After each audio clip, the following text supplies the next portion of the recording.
Ainda na discussão em torno do orçamento público, trazer aqui um destaque da Folha de São Paulo, do governo Lula, informando que vai vetar ou bloquear as emendas extras aprovadas de última hora pelo Congresso Nacional no orçamento. O objetivo do governo é recompor a verba de políticas sociais que foram alvo de tesouradas dos parlamentares ao longo do ano, que redirecionaram os recursos para ações de seu interesse para o próximo ano eleitoral, como a gente discutia por aqui. O valor movimentado pelos congressistas, sem um acordo com o executivo, pode chegar a 11 bilhões de reais, 11 bilhões e 500 milhões de reais. Não se sabe ainda exatamente o tamanho dessa mudança, já que o relator, o deputado Isnaldo Bulhões, fez uma série de acréscimos e cancelamentos de última hora. Nos documentos, as alterações aparecem como uma série de códigos que são usados ali para identificar as ações de governo e dos órgãos. Esse sistema normalmente ajuda a organizar o orçamento, mas também pode servir de cortina para as manobras feitas pelos parlamentares. Nesse registro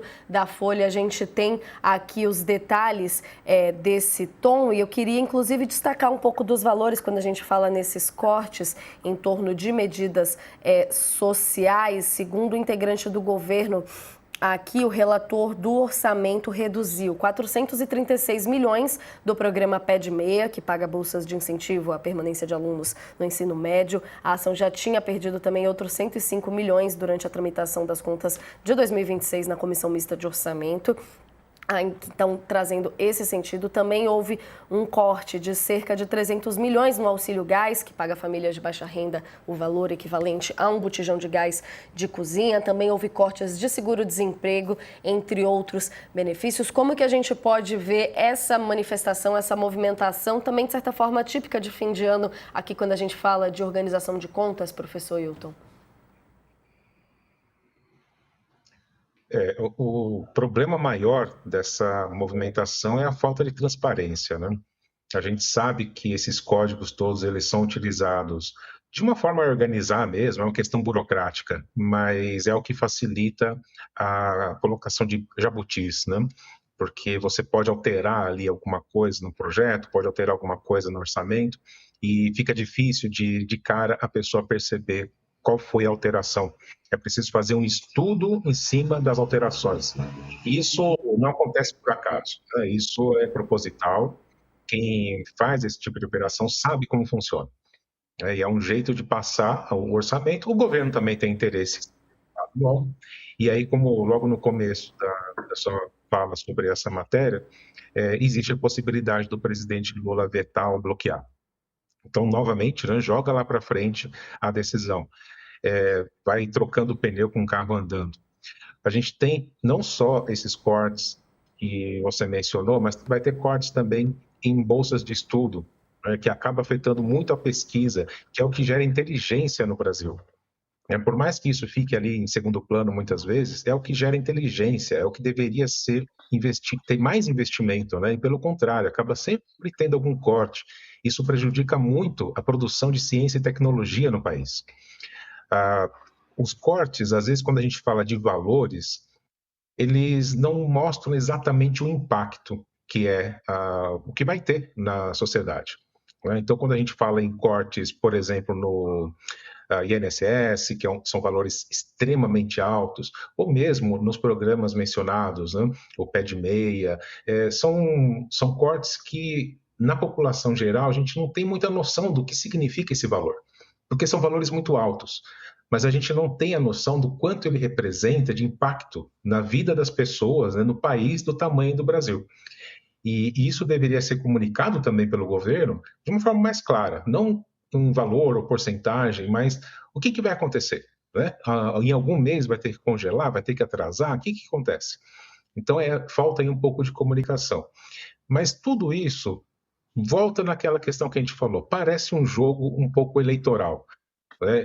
Os parlamentares querem garantir os seus recursos, e, ao mesmo tempo, tem uma preocupação, principalmente da oposição, em não deixar o governo usar os recursos como quiser no ano eleitoral, porque é uma forma também de conseguir mais votos.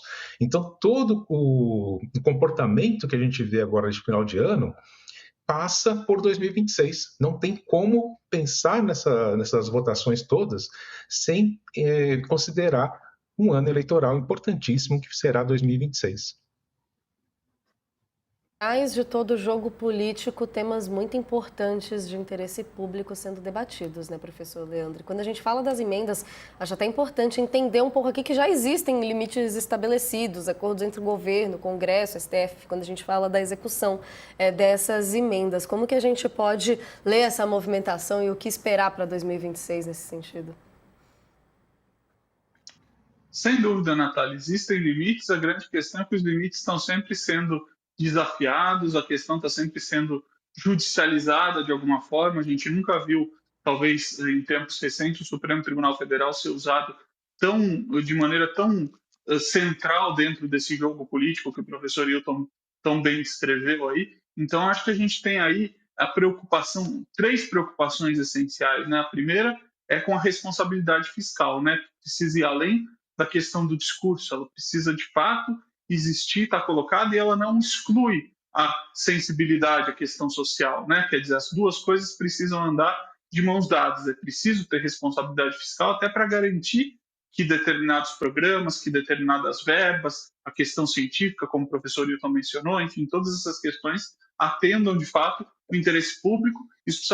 O governo precisa estar com as contas públicas em ordem. O segundo ponto é a questão do equilíbrio entre os poderes. Não dá para a gente fingir que as coisas estão normais. O presidencialismo de coalizão caminha, anda, mas ele anda de uma forma muito complicada, já nunca foi o melhor dos modelos possíveis, mas ele de fato apresenta sinais claros de desgaste, e acho que essa questão do judiciário envolvido aí vai erodindo cada vez mais a confiança do cidadão dentro de uma justiça aí neutra, uma justiça que se coloque dentro dos seus próprios limites aí, né? E um terceiro ponto, sem dúvida, é o que o professor Hilton também mencionou. A gente chove no molhado aqui, mas a gente precisa mencionar isso, que essa movimentação não é uma movimentação em um céu azul, ela está olhando claramente para o cenário eleitoral de 2026. Então, quando a gente olha um discurso da oposição atacando ou dizendo que o governo está fazendo tais manobras, quando a gente olha um discurso do governo dizendo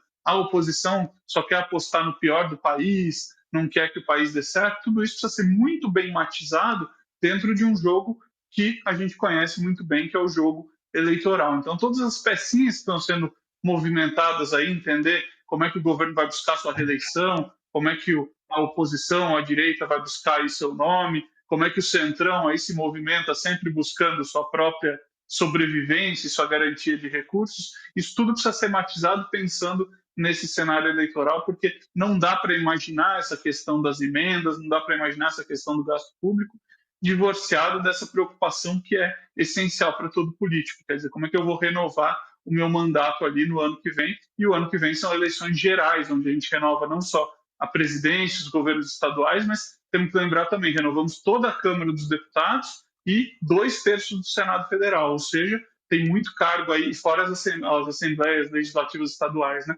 Então tem muito cargo aí em disputa, tem muito político aí olhando para esses cargos, e a movimentação e as emendas e o dinheiro certamente são parte essencial desse jogo.